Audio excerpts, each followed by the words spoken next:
நாளைய தினம் செவ்வாய்க்கிழமை தோஹா கத்தருடைய தலைநகர் தோஹாவில் அமெரிக்காவுக்கும் ஈரானுக்கும் இடையிலான இரண்டாம் கட்ட டெக்னிக்கல் பேச்சுவார்த்தைகள், தொழில்நுட்ப ரீதியிலான பேச்சுவார்த்தைகள் நடைபெற இருக்கிறது என்கிற செய்திகள் வெளியாகி இருக்கிறது. ஆனால் இந்த நிமிடம் வரைக்கும் ஈரான் அந்த செய்திகளை உறுதிப்படுத்தவில்லை. இதனிடத்தில் ஹிஸ்புல்லாக்கள் ஷியாக்களாக இருக்கிறார். எனவே ஷியா சன்னி மோதலை உண்டாக்கி விட்டுருவோம், அப்ப அது நிரந்தரமாக போய்கிட்டு இருக்கும், நம்ம தலையிட வேண்டிய அவசியம் இல்லை என்பதுதான் அமெரிக்க அதிபருடைய கணக்காக இருக்கிறது. ஆனால் இன்றைக்கு வெளியாக இருக்கக்கூடிய ஒரு தகவல் அமெரிக்க அதிபருக்கு தூக்கம் கெடுக்கிற தகவலாக மாறி இருக்கிறது. காரணம் என்னன்னா,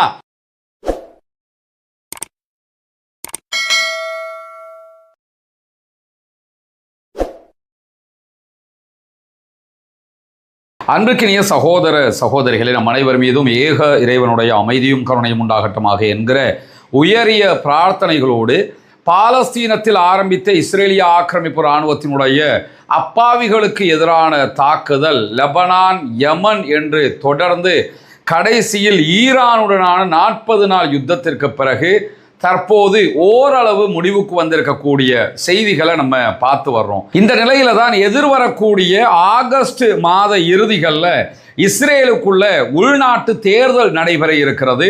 இந்த தேர்தல் தான் இஸ்ரேலுடைய அடுத்த பிரதமர் யார் என்பதை தீர்மானிக்கக்கூடிய தேர்தலாக இருக்கிறது. இந்த தேர்தலில் தற்போதைய பிரதமர் பெஞ்சமின் நெதன்யாகு தேர்தல் களத்தில் நிற்கிறார். அதே நேரத்தில் அவருக்கு எதிராக பல பேரும் தேர்தலிலே குதித்திருக்கக்கூடிய சூழல்ல பெஞ்சமின் நெதன்யாகுக்கு இந்த தேர்தல் மிக கடினமானதாக மாற இருக்கிறது என்கிற செய்திகள் வெளியாகி கொண்டே இருக்கிறது. குறிப்பாக இஸ்ரேலுக்குள்ள தேர்தலில் யாராவது ஜெயிக்கணும்னா, ஒன்றோ நாங்கள் பாலஸ்தீனியர்களை அழித்திருக்கிறோம், இனிமேலும் அழிப்போம், இன்னென்ன மாதிரி நாங்கள் ஜெயிச்சிருக்கிறோம் அப்படின்னு சொல்லி பாலஸ்தீனத்தை காட்டி இஸ்ரேலியர்களிடத்தில் வாக்குகளை பெற வேண்டும். இல்லை என்றால் ஈரானை காட்டி வாக்குகளை பெற வேண்டும், இல்லை என்றால் லெபனானை காட்டி வாக்குகளை பெற வேண்டும். இந்த மூன்றோடு அவர்கள் ஏதாவது ஒரு இடத்துல ஜெயிச்சிருந்தாங்கன்னு சொன்னா அதை வைத்து பெஞ்சமின் நெதன்யாகு இந்த தேர்தலை சந்தித்திருக்கலாம். இதை தாண்டி பெஞ்சமின் நெதன்யாகுனுடைய ஊழல் குற்றச்சாட்டுகள் அவர் மீது சுமத்தப்பட்டது தற்போதும் விசாரணையில் இருக்கக்கூடிய காரணத்தினால அவருடைய தேர்தல் களம் 40 ஆண்டு கால அவருடைய அரசியல் வாழ்வுக்கு முற்றுப்புள்ளியாக அமைந்துவிட போகிறது என்றுதான் பல ஆய்வாளர்களும் கருதுகிறார்கள். பொறுத்திருந்து பார்ப்போம் தேர்தலுடைய நிலை எப்படி ஆகப் போகிறது என்பது. இது தொடர்பான தனியான ஒரு வீடியோ இன்றைக்கு ரஸ்மின் டாக்ஸ் என்கிற நம்முடைய சேனலில் வெளியிட்டிருக்கிறோம். பார்க்காத சகோதரர்கள் அதை பார்த்துக் கொள்கிற போது பெஞ்சமின் நெதன்யாகுனுடைய தேர்தல் களம் எப்படி இருக்க போகிறது என்பதை நாம் புரிந்து கொள்ள முடியும். இதே நேரம் இன்றைக்கும் இஸ்ரேலிய ஆக்கிரமிப்பு இராணுவம் ஒப்பந்தத்தை மீறி யுத்த நிறுத்த மீறலாக காசா அப்பாவிகள் மீது தாக்குதல்களை நடத்தி இருக்கிறது. இதிலே 4 அப்பாவிகள் கொல்லப்பட்டிருக்கிறார்கள், ஷஹீதாகி இருக்கிறார்கள், 8 சகோதரர்கள் படுகாயம் அடைந்திருக்கிறார்கள் என்கிற கவலைக்குரிய செய்திகள் வெளியாகி இருக்கக்கூடிய சூழல்ல ஈரானுக்கும் அமெரிக்காவுக்கும் இடையில ஒரு ஒப்பந்தம் ஏற்பட்டிருக்கிறது. இந்த ஒப்பந்தத்தினுடைய டெக்னிக்கல் ரீதியிலான முதல் கட்ட பேச்சுவார்த்தைகள் ஆல்ரெடி ஸ்வீடன்ல நடைபெற்றது நமக்கெல்லாம் தெரியும். இப்படியான ஒரு சூழல்ல அடுத்த பேச்சுவார்த்தைகள் எங்கு எப்போது நடக்க இருக்கிறது என்கிற கேள்விகளுக்கு முன்பதாகவே ஈரான் பல கப்பல்கள் மீது ஹொர்முஸ் ஜலசந்தியில் தாக்குதல்களை நடத்தியதும், அதற்கு பிறகு ஈரான் மீது அமெரிக்கா தாக்குதல்களை நடத்தியது, அதற்கு பதிலடியாக ஈரானும் 2 நாட்கள் அமெரிக்காவினுடைய பேஸுகள் மேல பஹ்ரைன்லையும் குவைத்திலையும் தாக்குதல்களை நடத்தி இருக்கிறது. இந்த சூழல்ல தான் இன்றைய நாள் வெளியாகி இருக்கக்கூடிய தகவல்கள் பிரகாரம் நாளைய தினம் செவ்வாய்க்கிழமை தோஹா கத்தருடைய தலைநகர் தோஹாவில் அமெரிக்காவுக்கும் ஈரானுக்கும் இடையிலான இரண்டாம் கட்ட டெக்னிக்கல் பேச்சுவார்த்தைகள், தொழில்நுட்ப ரீதியிலான பேச்சுவார்த்தைகள் நடைபெற இருக்கிறது என்கிற செய்திகள் வெளியாகி இருக்கிறது. ஆனால் இந்த நிமிடம் வரைக்கும் ஈரான் அந்த செய்திகளை உறுதிப்படுத்தவில்லை. ஈரானை பொறுத்தவரையில கடைசி நேரத்தில் தான் இந்த செய்திகளை அவங்க உறுதிப்படுத்துவாங்கிறது நமக்கு தெரியும். எதிர்வரக்கூடிய மணித்தியாலங்களுக்குள்ளாக அவர்கள் இதை உறுதிப்படுத்த வாய்ப்பு இருக்கிறது. உறுதிப்படுத்தாமல் நேரடியாக தோஹா கத்தர்ல தரையிறங்குவதற்கும் வாய்ப்பு இருக்கிறது. ஆனால் யார் இந்த பேச்சுவார்த்தைகளில் பங்கெடுக்கிறார், ஈரான் பங்கெடுக்க போகிறதா இல்லையா என்கிற விவரங்கள் இதுவரைக்கும் வெளியாகாத சூழல்ல ஈரானை பொறுத்தவரையில ஈரானுக்கும் அமெரிக்காவுக்கும் இடையில இருக்கக்கூடிய பிரச்சனை என்னன்னா, தற்போது ஹொர்முஸ் ஜலசந்தியை நிர்வகிக்கிற பிரச்சனை தான். ஈரான் நாங்கள் தான் ஹொர்முஸை நிர்வகித்துக் கொண்டிருக்கிறோம், நாங்கள் சொல்லுகிற பாதையில் தான் கப்பல்கள் பயணிக்க வேண்டும் என்பதில் உறுதியாக இருக்கிறது. இதே நேரம் அமெரிக்கா இன்னொரு பாதையை தயார் செய்து, குறிப்பாக ஓமான் வளைகுடா வழியாக ஒரு கப்பல் பாதையை அறிவித்திருக்கிறது. அந்த பாதையை பயன்படுத்துகிற கப்பல்கள் மீதுதான் தற்போது ஈரான் தாக்குதலையும் நடத்தி வருகிறது. இதெல்லாவற்றுக்கும் முன்பதாக, பேச்சுவார்த்தையில் அமர்வதற்கு முன்பதாக, லெபனான்ல ஒப்புக்கொண்ட அடிப்படையில் இஸ்ரேல் லெபனானை விட்டு மொத்தமாக வெளியேற வேண்டும். அந்த காரியங்கள் இதுவரை நடைபெறவில்லை. எனவே பேச்சுவார்த்தையில் அமர்வதற்கு முன்பதாக இந்த செயல்பாடுகள் நடைமுறைப்படுத்தப்படுகிற போது அந்த பேச்சுவார்த்தைகள் கண்டிப்பாக வெற்றியளிக்கும் என்று ஆய்வாளர்கள் கருதுகிறார். அதே நேரம் ஈரான் இதுவரைக்கும் ஏற்கனவே நம்ம சொன்ன மாதிரி பேச்சுவார்த்தைகள் தொடர்பாக எந்த விதமான உறுதியான அறிவிப்புகளையும் வெளியிடாத இந்த சந்தர்ப்பத்தில் வெள்ளை மாளிகை ஒரு அறிவிப்பை விடுத்திருக்கிறது. நாளைய தினம் நடைபெற இருக்கக்கூடிய ஈரானுடனான கத்தர் தலைநகர் தோஹாவினுடைய பேச்சுவார்த்தைகளில் விட்காஃப் அதே போன்று ஜார்ஜ் குஷ்னர் ஆகியவர்கள் அமெரிக்கா சார்பாக பேச்சுவார்த்தைகளில் பங்கெடுக்கிறார்கள் என்றும், டெக்னிக்கல் ரீதியிலான தொழில்நுட்ப ரீதியிலான பேச்சுவார்த்தைகளும் இதிலே நடைபெறுகிறது என்றும் அமெரிக்கா அறிவித்திருக்கிறது. இந்த தொழில்நுட்ப ரீதியிலான பேச்சுவார்த்தைகள்னா எதை நீங்க புரிஞ்சுக்கிறோம்னு கேட்டா, ஈரான் இடத்துல 450 கிலோகிராமுக்கு மேல செறிவூட்டப்பட்ட யுரேனியம் இருக்கிறது. இதை கொண்டு 9 தொடக்கம் 10 வரைக்கும் உண்டான அணு ஆயுதங்களை ஈரானால் தயாரிக்க முடியும். எனவேதான் இந்த செறிவூட்டப்பட்ட யுரேனியம் அடுத்ததாக என்னவாக போகிறது, அதை கொடுக்க போகிறார்களா இல்லையா, அழிப்பதென்றால் எப்படி அழிக்கப் போகிறார்கள், அல்லது வைப்பதென்றால் எவ்வளவு காலம் வைத்துக் கொள்ளப் போகிறார்கள், ஈரானுடைய அணு செறிவூட்டல் எதுவரைக்கும் அனுமதிக்கப்பட போகிறது போன்ற இந்த தொழில்நுட்ப ரீதியான பேச்சுவார்த்தைகள் நடத்தப்பட வேண்டியிருக்கிறது. இதற்கு அது தொடர்பான ஆய்வாளர்களும் அமெரிக்காவால் அழைத்து வரப்பட இருக்கிறார்கள் என்கிற தரவுகளும் வெளியாகி இருக்கிறது. சற்று நேரத்துக்கு முன்பதாக ட்ரம்ப் தன்னுடைய சோசியல் ட்ரூத் பக்கத்தில் தங்களுடைய நாட்டிலிருந்து பேச்சுவார்த்தையாளர்கள் பயணப்பட்டு விட்டார்கள் என்கிற தகவல்களையும் அறிவித்திருக்கக்கூடிய செய்திகளை அல் ஜசீரா சுட்டிக்காட்டுகிறது. இந்த சூழல்ல தான் ஈரானோடு ஒருபுறம் சமாதான பேச்சுவார்த்தைகளை நடத்துகிற அதே நேரம் ஈரானை அப்படியே பிளாக் பண்ணி வைப்பதற்குரிய ஏற்பாடுகளையும் தொடர்ந்து அமெரிக்கா செய்து வருகிறது. அந்த அடிப்படையில் அமெரிக்கா ஈராக்கினுடைய தற்போதைய பிரதம மந்திரி அமெரிக்காவுக்கு சாதகமானவராக உருவெடுத்திருக்கிறார் என்பது அனைவரும் அறிந்து கொண்ட ஒன்று. ஏன்னா தேர்தலில் ஈராக்கில் இருக்கக்கூடிய ஈரான் ஆதரவு பெற்றவர்களுடைய தரப்பு தான் வெற்றி பெற்றிருந்தாலும் மீண்டும் அவர்கள் அமெரிக்காவுக்கு ஆதரவான ஒருவரைத்தான் பிரதமராக அமர்த்தி இருக்கிறார்கள். இது அமெரிக்காவுக்கு ஆதரவாக ஈராக் இருக்க வேண்டும் என்பதற்கான ஒரு முக்கியமான திட்டமிட்ட செயல்பாடாக கருதப்படுகிறது. காரணம் என்னன்னா, சதாம் ஹுசைனை அமெரிக்கா தூக்கில் போட்டதற்கு பிறகு ஈராக்குக்குள்ள ஒரு ஜனநாயக ரீதியிலான அரசு என்றொன்றை அமைத்தாலும் ஈராக்கினுடைய முழுமையான எண்ணெய் வளம் அமெரிக்காவால் தான் கையாளப்படுகிறது. எண்ணெய் விற்பது, எண்ணெயினுடைய பொருட்கள் தொடர்பான அனைத்து விற்பனைகளையும் அமெரிக்கா தான் செய்கிறது. அதே நேரம் அந்த பொருளாதாரமும் ஈராக்கினுடைய கணக்கில் அமெரிக்காவில் தான் சேமிக்கப்படுகிறது. ஈராக்குக்கு தேவையான காசு அமெரிக்கா கொடுப்பாங்க. அதே நேரம் மற்ற எல்லா பணத்தையும் அமெரிக்காவில் தான் அவங்க வச்சுக்கிடுவாங்க. அதை கையாளுகிற உரிமையை அவங்க தான் வச்சுக்கிட்டு இருக்கிறாங்க. இந்த நிலையில தான் தங்களுக்கு சாதகமான ஒருவரை பிரதமராக நியமித்திருக்கக்கூடிய சூழல்ல அந்த நபருக்கு ஆதரவான தரப்பினர் என்ன பண்றாங்கன்னு கேட்டா, ஈரானுக்கு ஆதரவாக இருக்கக்கூடியவர்களை முடக்கக்கூடிய காரியங்களில் ஈடுபடுகிறார்கள் என்கிற செய்திகள் வெளியாகிறது. குறிப்பாக ஈரான் ஆதரவு பெற்ற ஆயுத குழுக்கள் தங்களுடைய ஆயுதங்களை செப்டம்பர் 30ஆம் தேதிக்குள்ளாக கைவிட வேண்டும் என்று சொல்லி ஈராக்கினுடைய புதிய பிரதமராக தெரிவு செய்யப்பட்டிருக்கக்கூடிய அலி அல் ஜெய்தி இன்றைய நாள் அமெரிக்காவுக்கு பயணம் மேற்கொள்கிறார். பயணம் மேற்கொள்வதற்கு முன்பதாக ஊடகங்களுக்கு பேசுகிற நேரத்தில் இந்த தகவல்களை சொல்லி இருக்கிறார். செப்டம்பர் 30க்கு முன்பதாக ஆயுதங்களை கைவிடணுங்கிறார். ஒப்பந்தம் போட்டு கைவிட சொல்லியே ஹிஸ்புல்லா விடமாட்டேன்னு இருக்கிறான். இவர் போகிற போக்கில் மீடியாவில் பேசிட்டு போனால் மட்டும் ஆயுதங்களை கைவிட்டுருவாங்களான்னா நிச்சயமாக அது நடக்கப் போவதில்லை.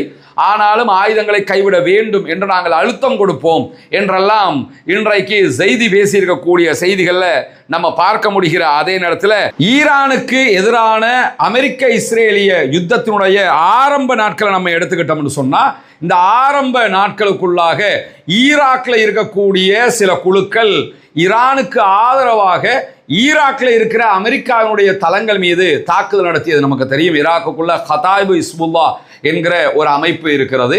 அதை தாண்டி இன்னும் பல அமைப்புகள் ஈராக்குக்குள்ள இருக்கிறாங்க. இவங்க அத்தனை பேருமே ஈரான் தான் இவங்களுக்கு ஃபண்டு பண்ணுவாங்க, ஆயுதங்களை கொடுப்பாங்க, பயிற்சிகள் கொடுப்பாங்க. எப்படி ஹிஸ்புல்லாக்கள் இருக்கிறார்களோ, ஹவுத்திஸ் இருக்கிறாங்களோ அது மாதிரி உருவாக்கப்பட்ட குழுக்கள். இதில் இருக்கக்கூடிய மிகப்பெரிய கன்ஃபியூஷனே என்னன்னு கேட்டா, ஈராக்குக்குள்ள இருக்கிற பல குழுக்களை அரசே அங்கீகரித்திருக்கிறது. மக்கள் திரள் படைகள் என்று சொல்லுவாங்க. ஈராக்ல சதாம் ஹுசைனுடைய வீழ்ச்சிக்கு பிறகு புதிய அரசு பொறுப்பேற்பதற்கு முன்பதாக அமெரிக்கா என்ன பண்ணாங்கன்னா, ஈராக்கினுடைய இராணுவத்தை முழுவதுமாகவே டிசால்வ் பண்ணிட்டாங்க, மொத்தமாக கலைச்சு விட்டுட்டாங்க. கலைச்சு விட்டதுக்கு பிறகு புதிய ஒரு இராணுவத்தை உருவாக்கினாங்க. இந்த இராணுவம் உருவாவதற்கு முன்பதாக கலைக்கப்பட்ட இராணுவத்தில் இருந்த பல பேரும் தாங்கள் விரும்புகிற பல ஆயுத குழுக்களோடு போய் சேர்ந்து விட்டார்கள். இந்த ஆயுத குழுக்களில் இருக்கக்கூடிய அத்தனை பேரையுமே மக்கள் திரள் படை என்று சொல்லி மீண்டும் புதிய இராணுவத்தை உருவாக்குற நேரத்தில் ஈராக் தங்களோடு இணைத்து கொண்டது. ஈராக்கினுடைய இராணுவமாக அவங்க இருப்பாங்க, அதே நேரம் தனியான அமைப்பாகவும் அவங்க செயல்படுவாங்க. எனவே அவங்க ஆயுதத்தை கைவிட வைப்பது என்பது ஈராக்கில் ரொம்ப ரொம்ப அசாத்தியமானது என்பதை ஈராக் புரிந்து கொண்டிருக்கக்கூடிய சூழலில் தான் ஈராக்கினுடைய பிரதமர் இப்படியான ஒரு கண்துடைப்பு அறிவிப்பை விடுத்திருக்கிறார் என்கிற செய்திகள் வெளியாகிற அதே நேரத்தில் நமக்கு தெரியும், லெபனான்ல ஹிஸ்புல்லாக்கள் ஆயுதங்களை கைவிட வேண்டும், ஹிஸ்புல்லாக்கள் அமைதியாக வேண்டும், லெபனானுடைய இராணுவம் தான் லெபனானுடைய ஆட்சிக்கு பொறுப்பாக ஆயுதங்களை கையில் வைத்திருக்க வேண்டும் என்றெல்லாம் இஸ்ரேலுக்கு ஆதரவாக லெபனானும் இஸ்ரேலும் அமெரிக்காவினுடைய தயவுல ஒரு ஒப்பந்தத்தை செய்திருக்கிறார்கள். இந்த ஒப்பந்தத்தை ஹிஸ்புல்லாக்கள் ஒருபோதும் ஏற்றுக்கொள்ள மாட்டோம் என்று அறிவித்து விட்டார்கள். ஆயுதங்களை கைவிட முடியாது, நாங்கள் தான் இஸ்ரேலுக்கு எதிரான லெபனானுடைய பாதுகாவலர்கள் என்பதை மீண்டும் மீண்டும் ஹிஸ்புல்லாக்கள் மட்டுமல்ல, லெபனானில் இருக்கக்கூடிய மக்களே சொல்லி வருகிறார்கள்.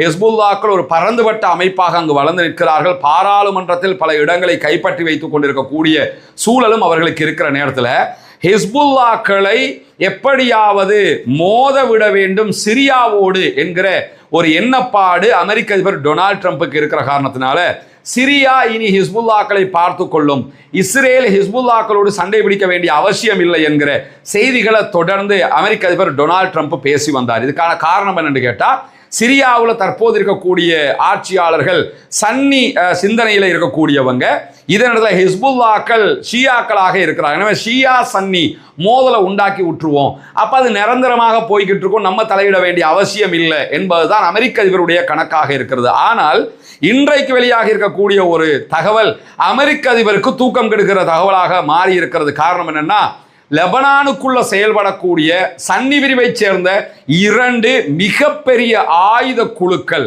அவங்களும் இஸ்ரேலோட அவ்வப்போது சண்டை பிடிக்கக்கூடியவங்க தான். ஆனால் அவங்க தெற்கு லெபனானில் இருக்கக்கூடிய சன்னி பிரிவை சேர்ந்தவர்களாக அறியப்படுகிறவர்கள். அந்த 2 குழுக்களுமே கூட்டறிவிப்பை விடுத்திருக்கிறார்கள். ஒன்று அல் ஒம்மா என்கிற இயக்கம், மற்றது சன்னி அதிகார மையம் என்கிற ஒரு அமைப்பு. இந்த 2 பேருமே மிகப்பெரிய ஆயுத குழுக்களாக இருக்கிறார்கள். இவர்கள் இருவருமே நாங்கள் ஹிஸ்புல்லாக்கு ஆதரவாக இருக்கிறோம், ஹிஸ்புல்லாக்கள் ஆயுதங்களை கைவிடக்கூடாது, ஹிஸ்புல்லாக்கள் இருப்பதுதான் லெபனானுக்கு பாதுகாப்பு, இஸ்ரேலுக்கு எதிராக ஹிஸ்புல்லாக்கள் தான் அங்கு போரிட முடியும் என்பதை வலியுறுத்தி சொல்லி இருக்கிறார்கள். எனவே மீண்டும் மீண்டும் மத்திய கிழக்குக்குள்ள ஷியா சன்னி சண்டையை உண்டாக்கிவிட்டு மத்திய கிழக்கில் இருந்து சம்பாதிக்கலாம் என்கிற அமெரிக்க இஸ்ரேலிய கனவு இந்த இடங்கள்ல எல்லாம் தவிடுபொடியாகிறது என்பதை நாம் புரிந்து கொள்ளுகிற அதே நேரம் ஈரானுக்கு புதிய அதிகார உணர்வு ஏற்பட்டிருக்கிறது இந்த யுத்தத்தின் பின்னால் என்று சொல்லி அமெரிக்காவினுடைய முன்னாள் வெளியுறவு செயலாளராக செயல்பட்ட ஜான் கெரி விடுத்திருக்கக்கூடிய அறிவிப்பில் இன்றைக்கு சொல்லியிருக்கிறார். 2013 2017 வரைக்கும் ஜான் கெரி அமெரிக்காவினுடைய வெளிவிவகார செயலாளராக செயல்பட்டார். உலகம் முழுவதும் ஒரு பிரபலமான மனிதராக அறியப்பட்டார். அவர் தற்போது இந்த யுத்த நிறுத்தம் தொடர்பான தன்னுடைய கருத்துக்களை வெளியிட்டிருக்கக்கூடிய சூழல்ல இந்த யுத்தத்தில் ஈரான் தன்னை தற்காத்து கொண்டது, ஈரான் ஜெயிச்சிருச்சின்னு அவர் சொன்ன அவருக்கு சிக்கலாகுங்கிறதுனால என்ன பண்றாருன்னா, ஈரான் தன்னை தற்காத்து கொண்டது அப்படின்னாலும் என்ன அர்த்தம் கேட்டா, ஈரான் அழியலன்னா ஈரான் தோக்கலன்னு அர்த்தம். ஈரான் தன்னை தற்காத்து கொண்டது, அதனால் ஈரானுக்கு ஒரு புதிய அதிகார உணர்வு ஏற்பட்டிருக்கிறது அப்படின்னு சொல்லக்கூடிய ஜான் கெரி என்ன சொல்றாருன்னா, சமச்சீரற்ற ஒரு யுத்தத்தை ஈரான் மிக தெளிவாக புரிந்து கொண்டது. இப்படித்தான் யுத்தம் போகணும்னு உலகத்து ஒரு விதி இருந்தால் அந்த விதியில ஈரான் போகல. ஒரு எந்த விதமான சமச்சீரும் இல்லாத உடைந்து நொறுங்கிய ஒரு யுத்தத்தை தான் ஈரான் செய்து கொள்கிறது. குறிப்பாக இந்த யுத்தம் தான் வெற்றியை தரும் என்பதையும் ஈரான் புரிந்து கொண்டுதான் இந்த யுத்தத்தில் நுழைந்தது, வெற்றியும் அடைந்திருக்கிறது என்கிற செய்திகளை ஜான் கெரி சொல்லிக்கொண்டு, இந்த யுக்தியை அமெரிக்கா புரிந்து கொண்டால் மட்டும்தான் ஈரானோடு நாம் வெல்ல முடியும் என்பதையும் இன்றைக்கு ஒரு அறிவிப்பாக அவர் சொல்லி இருக்கிறத நம்ம பார்க்க முடிகிற அதே நேரம் இன்றைக்கு வெளியாக இருக்கக்கூடிய இன்னும் ஒரு முக்கியமான செய்தி என்னன்னு கேட்டால், நேட்டோ நாடுகளுடைய கூட்டமைப்பின் கூட்டத்தொடர் நடைபெற்று வருகிறது. அதிலே பங்கெடுத்து பேசியிருக்கிறார் துருக்கியினுடைய அதிபர் அர்துகான் அவர்கள். அர்துகானையும் துருக்கியையும் பொறுத்தவரையில் நேட்டோவில் இருக்கக்கூடிய ஒரே இஸ்லாமிய நாடாக துருக்கியை தான் நம்ம பார்க்க முடியும். துருக்கியை தவிர வேறு எந்த நாடுகளையும் நேட்டோவுக்குள்ள நேரடியாக அமெரிக்கா இணைத்து கொள்ளவில்லை. இதே நேரம் நேட்டோவில் இருக்கிற ரொம்ப பலம் பொருந்திய இராணுவ அமைப்பாகவும் துருக்கி தான் இருக்கிறாங்க. அமெரிக்காவுக்கு அடுத்து அதிகமான ஆயுத பங்களிப்பை நேட்டோவுக்கு செய்யக்கூடியவங்க துருக்கி தான். அதே போன்று அதிகமான இராணுவத்தை இணைத்திருப்பவர்களும் துருக்கி தான். இந்த நிலையில தான் துருக்கி அனுமதிக்காமல் யாரும் நேட்டோவுக்குள் நுழைய முடியாது. குறிப்பாக உக்ரைன் நேட்டோவில் இணைய வந்த நேரத்திலையும் இந்த வாரெல்லாம் நடக்கிறது, உக்ரைன் ரஷ்யா வாரே இந்த நேட்டோவில் இணைய போனதுனால தான். அதே நேரம் துருக்கி அனுமதிக்காமல் நேட்டோவுக்குள்ள உக்ரைனால் இணைய முடியாது. நேட்டோ நாடுகளுக்குள்ள வரணுமா இருந்தால் அந்த கூட்டமைப்புக்குள்ள அந்த நாடுகளில் எந்த ஒன்றும் எதிர்க்காமல் இருக்க வேண்டும். ஆனால் துருக்கி உக்ரைனை இணைப்பதற்கு எதிராகவே தன்னுடைய நிலைப்பாட்டை கொண்டிருக்கிறது. அதனால் உக்ரைனால் இணைய முடியவில்லை. இதே நேரம் இந்த தடவை இஸ்ரேல் நடத்திய காசா வாராக இருந்தாலும், அதே நேரத்தில் இஸ்ரேலால் நடத்தப்பட்ட அமெரிக்காவும் இணைந்து நடத்திய ஈரானுக்கு எதிரான யுத்தமாக இருந்தாலும், நேட்டோ நாடுகளை அழைச்ச நேரத்தில் கூட நேட்டோ நாடுகள் பங்கெடுக்காமைக்கு ஒரு முக்கிய காரணம் துருக்கி தான் என்பதை நாம் புரிந்து கொள்ள வேண்டும். துருக்கி அந்த இடத்துல கொஞ்சம் வழிவிட்டிருந்தாங்கன்னா கூட ஈரானுக்கு எதிராக நேட்டோ கூட்டமைப்பு நாடுகள் தங்களுடைய ஆயுத பலத்தை பிரயோகித்திருப்பார்கள். ஆனால் அவங்க வராமல் விட்டதுக்கான காரணம் துருக்கி. இந்த நிலையில தான் துருக்கியினுடைய அதிபர் அர்துகான் அவர்கள் நேரடியாக நேட்டோ கூட்டணி நாடுகளுடைய மாநாட்டில் உரையாற்றி இருக்கிறார். அதிலே பேசும்போது மிக தெளிவாக என்ன சொல்றாருன்னா, உலக நிம்மதிக்கும் மத்திய கிழக்கினுடைய அமைதிக்கும் ஒரே தீர்வு என்னன்னு கேட்டா பாலஸ்தீனத்தை தனி நாடாக அங்கீகரிப்பதுதான். பாலஸ்தீன நிலங்களை இஸ்ரேல் கைப்பற்றி கொண்டு வருகிற காலம் எல்லாம் இது பிரச்சனையாகவே இருக்கும். இஸ்ரேலை அடக்கி பாலஸ்தீனத்தை தனி நாடாக நாம் மாற்றுகிற போதுதான் நிச்சயமாக மத்திய கிழக்கிலும் அமைதி பெறும், உலகிலும் நிம்மதி தோன்றும் என்கிற ஒரு அற்புதமான அழகான செய்தியை அர்துகான் அவர்கள் பதிய வைத்திருக்கிறார் என்கிற செய்திகளையும் இன்னைக்கு நம்ம பார்க்க முடியும். எனவே இன்றைக்கு வெளியாக இருக்கக்கூடிய மிக முக்கியமான செய்திகளின் தொகுப்பை உங்களுக்கு மத்தியிலே கொண்டு வந்து தந்திருக்கும். தொடர்ந்து இணைந்திருங்கள் ரஸ்மின் மேசி நியூஸ் மற்றும் ரஸ்மின் டாக்ஸ் ஆகிய 2 சேனல்களோடு. தேவையான உண்மையான செய்திகளை உங்களுக்கு உடனுக்குடன் கொண்டு வந்து தருவதற்கு தயாராக இருக்கிறோம். பாலஸ்தீனம் வெற்றி பெற வேண்டும், பாலஸ்தீனம் சுதந்திரம் அடைய வேண்டும் என்கிற உயரிய பிரார்த்தனைகளோடு, ஆக்கிரமிப்பாளர்கள் ஓய்ந்து ஆக்கிரமிப்புகளும் ஓய வேண்டும் என்கிற பிரார்த்தனைகளை இணைத்துக் கொண்டு ஆக்கிரமிப்பாளர்களுக்கு எதிராக தொடர்ந்தும் ஜனநாயக ரீதியாக குரல் எழுப்புவோமாக. வாஹிர் தஅவானா அல்ஹம்துலில்லாஹி ரப்பில் ஆலமீன்.